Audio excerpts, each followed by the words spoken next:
IT కానీ ED రేడు అట్లాంటి ఏం జరగలేదు. ఒకవేళ జరిగిన ఉంటే నేను ఇట్లా మీ ముంగట కూర్చోదండి కాదు, మీరందరూ కూడా అలౌడ్ లోపల అలౌడ్ లేకపోతుండే.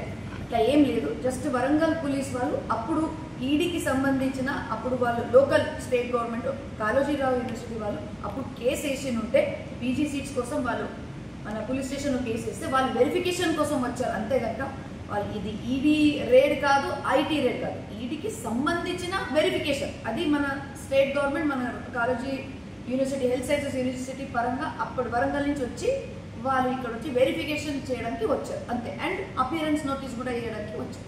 అడగలే, ఏం అడగలే. భద్రారెడ్డి సార్ ఉన్నారా అని అడిగారు. సార్ ఢిల్లీలో ఉన్నారు, నేను ఉన్నాను.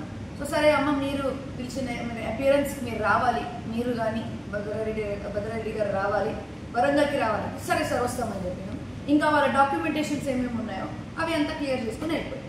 ఎప్పుడు మీటింగ్ డిసైడ్ అవుతుంది. మాకు అడ్వకేట్ ఉన్నారు కదా, లీగల్ ఉన్నారు. ఇప్పుడు డేట్ నేను ఇట్లా చెప్పలేను కదా, అది మనం కూడా ప్రిపేర్ అయిపోవాలి. దానికి అదేం రేడ్ కింద రాదు, అది వెరిఫికేషన్. ఇప్పుడు మన పోలీస్ కంప్లైంట్ వెరిఫికేషన్కి వస్తారు కదా, అట్లా వచ్చినట్టు.